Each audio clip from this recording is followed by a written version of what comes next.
A esta hora vamos a analizar el panorama político nacional, un poco también de economía, de escenarios posibles de cara al proceso para el que apenas faltan 32 días en nuestro país, mucha expectativa. Para eso nos acompaña en esta mañana el economista Luis Vicente León, además presidente de la firma Data Analysis. Profesor, gracias también por acompañarnos esta mañana. Encantadísimo de estar aquí. Bueno, mucha expectativa en torno al escenario comicial para el que faltan, como dije anteriormente, 32 días. Hablan se surgen comparaciones en el escenario político de este momento con la elección del 98. ¿Cómo evalúa en este momento Luis Vicente León todos los escenarios que se están dando, los actores políticos, las reacciones, la firma de un reciente acuerdo de reconocimiento de resultados por parte de 8 de los 10 candidatos en este proceso, el reciente anuncio de Naciones Unidas de mandar a 4 expertos que estén aquí presentes en ese proceso electoral, por ejemplo? Sí. Mira, yo creo que, número uno, los eventos electorales no se pueden comparar históricamente. Cada uno tiene una vida propia en un momento particular. ¿Qué es lo relevante para mí de este evento electoral? Lo primero, básicamente, es que yo diría que en los 25 años que tiene la revolución venezolana, nunca ha enfrentado un evento electoral más complejo o más difícil para él, en términos numéricos. Es decir, este es el evento más difícil que ha enfrentado. ¿Por qué? Bueno, porque es la primera vez que primero la oposición se presenta realmente unida, es decir, unida alrededor de un candidato, digamos, más fuerte. Existen otros candidatos, hay muchos otros candidatos en el juego, pero hay un candidato, digamos, de lo que podemos llamar la oposición institucional, que logró unir factores que no usualmente están unidos, que tienen diferencias significativas, y que fue una decisión, en mi opinión, sumamente importante e interesante, porque permitió sustituir la candidata original, la más fuerte, la líder que había logrado ganar las elecciones primarias y que está inhabilitada políticamente, y lo he dicho aquí en esta misma mesa varias veces, en mi opinión, inconstitucionalmente inhabilitada, en mi opinión. Pero, en todo caso, lo logra sustituir por alguien que aglutina fuerzas que usualmente no son fuerzas homogéneas. Hay radicales, hay moderados, hay personas que se enfrentan o que tienen diferencias intrínsecas muy importantes, pero que logran unirse alrededor de la idea de tener un candidato que de alguna manera los represente en esa elección.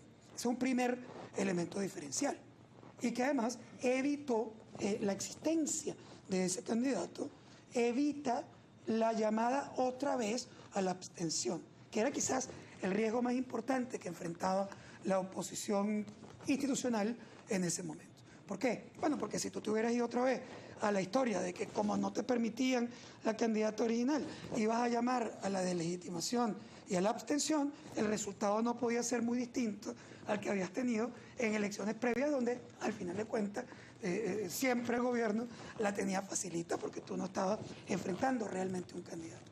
Entonces, ese es un primer elemento que el gobierno enfrenta y que es distinto para él. Pero lo segundo es que la fuerza de esa unidad evidentemente le da una posición ventajosa, claramente ventajosa desde el punto de vista numérico. ¿Qué quiere decir? Que bueno, desde el punto de vista de preferencias, este es el candidato con la mayor fuerza en la mayoría de las encuestas que hemos visto en el mercado. Es decir, un candidato unido que se enfrenta con una posición ventajosa y que toma ventaja básicamente de ¿qué? De un deseo de cambio, de alternativa o alternabilidad dentro de la democracia, que es claramente mayoritario en Venezuela. Bueno, si tú lo miras de esa perspectiva, por supuesto que para el chavismo esto es un reto, digamos, mayor que el reto que ellos han enfrentado en otras elecciones donde o había abstención o había división o los líderes no eran realmente mayoritarios. Es decir, que este es un momento clave para ambas corrientes, tanto para la oposición institucional, como la has denominado, como para el sector oficial. Totalmente. O sea, son momentos estelares porque, digamos, cambia lo que había sido el escenario convencional de las elecciones que había enfrentado Chávez o que había enfrentado Maduro. Nunca ha habido un candidato tan, digamos, sólido enfrente, digámoslo así, en términos de preferencias. Y por lo tanto, en cualquier elección donde tú vayas así, evidentemente corre un riesgo. Es decir, no hay forma de que el gobierno en una elección de esa característica no corra riesgo. Corra riesgo electoral, quiero decir. Ahora, eso que es evidente tiene que materializarse. Eso es otra cosa. ¿Qué significa eso? Significa que hay una diferencia, o puede haberla, una diferencia muy importante entre la preferencia y el total de los votos que ocurren el día de la elección, el que se cuenta.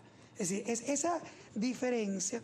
A lo mejor algunas personas te pueden decir, en democracia esas dos cosas tienen que ser igual porque el voto debe representar el deseo de la población.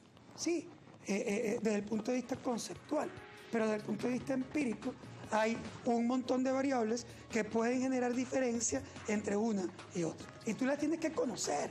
Esto no tiene que ver ni con ánimo, ni con desánimo, ni con fortaleza de una... Tiene que ver con la lógica. Es decir, con la lógica electoral.